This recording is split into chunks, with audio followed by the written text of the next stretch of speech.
Hello my lovely ravens and welcome back to my channel. Today I'm going to make the Gringotts Vault and I am going to make Harry's Vault to be exact. I sketched out how I want it to look and I also have some images that I can refer to. This is my little sketchbook. It's a Moleskine sketchbook and I put all my images, all my reference images that I use for projects in that sketchbook. If you're interested in a short flip through, I can do it on my second channel, but just let me know in the comments down below. I'm first going to cut out a circle with this circle cutter that my mom once sent me, and I'm going to use that as a template to cut out an archway. This Gringotts Vault will have 3 layers. One is the front, which is the matchbox that opens and closes. Then there's an archway on the inside, and then there's a platform, and behind that platform will be the vault. And that is also an extra layer, so we can actually see the vault being open and the gold behind that wall, or behind the door, I should say. This is the template for the vault door. I drew 2 circles and then connected them with straight lines, and then you get this oval shape. But let me tell you a little bit about Gringotts Wizarding Bank. Hagrid takes Harry to Gringotts Wizarding Bank in Harry Potter and the Sorcerer's Stone to get money to purchase supplies for Harry's first year at Hogwarts. Run by goblins, Gringotts is, above ground, an impressive 3-story building. The vaults are accessed via twisting tracks travelled by small carts. For Harry Potter and the Sorcerer's Stone, the filmmakers filmed in a real-life location, Australia House, which is the longest continuously occupied foreign mission in London. Desks were created to line the hall, as well as ledgers, quills and metal coins, nuts, sickles and galleons, which too frequently disappeared from the set. The lower vaults were built in the studio and visually extended with matte paintings and special effects. The intricate mechanism that clicks and shifts while unlocking the door to Vault 687 in Sorcerer's Stone and to the Lestrange Vault in Deathly Hallows Part 2 was a practical effect crafted by Mark Bollymore, who did the same for the snake-locked door to the Chamber of Secrets. Harry returns to Gringotts with Ron Weasley, Hermione Granger and the goblin Griphook in Harry Potter and the Deathly Hallows Part 2. This was in an effort to retrieve a Horcrux from the Lestrange Vault, during which the bank is damaged by an escaping dragon. By the way, all the materials that I'm using in this video will be linked in the description box below, so you can source your own. It was actor Warwick Davis who portrayed Griphook in the movies. In Sorcerer's Stone, he had only voiced the crafty banker, while also playing the part of the bank teller who asks Harry for his key. Deathly Hallows Part 2 gave Davis the opportunity to revisit the goblin, this time in both voice and body. In total, Davis performed 5 different characters in the Harry Potter series, if you count the choir director in Harry Potter and the Prisoner of Azkaban separately.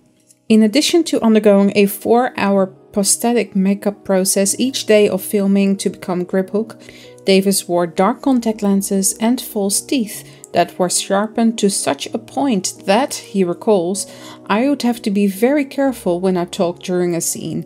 If I wasn't, I would bite my tongue, which happened a bit too often for me. There is probably a lot more information on Gringotts, but this is all I have for you. Let me tell you what I'm doing in the video.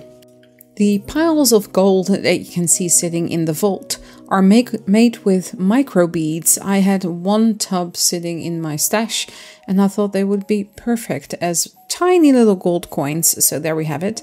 And I just put a piece of paper clip for the door hinge.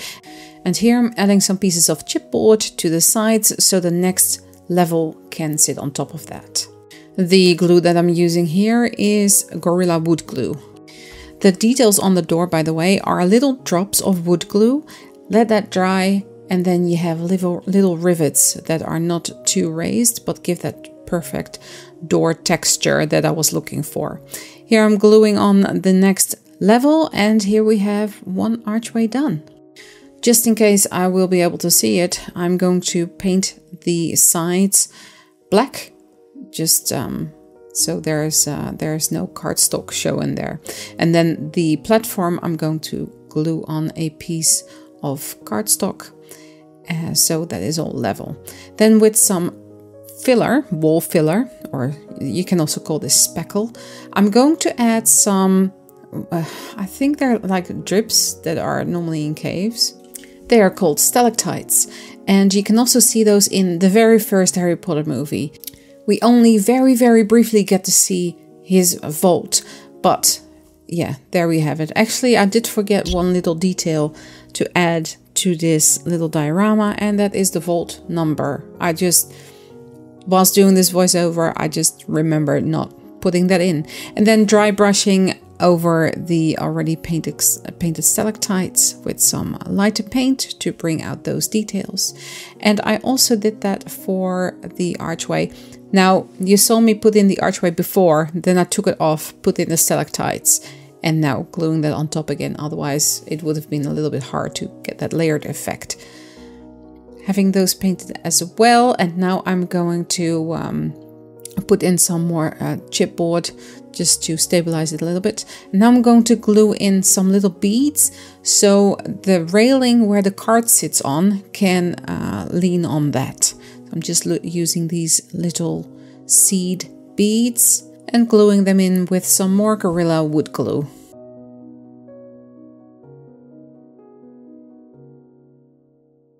The tracks I'm going to create from a paperclip. I am bending this paperclip into a straight rod and then going to glue that in again with some wood glue. It does sound weird to use that for this kind of material, but it is actually really, really strong. Here I'm making a little cart. I did not film most of that because it was so tiny. And here is the cart. Let's paint it, shall we? This thing is mainly black, nice and boring. So painting the entire thing black, and then I'm painting the chairs purple. Even though it's simple, I really like how this little cart turned out. And I think now it is time to have a look at the final diorama. And this is it for this video. I really like how this Gringotts Vault turned out. I love the stalactites, the little golden coins and the little cart. And I think it's one of my new favorites. All my social media can be found in the description box below, and if you're new here, welcome! Don't forget to hit that subscribe and bell notification button so you don't miss out on any future videos, and of course become part of the Raven family.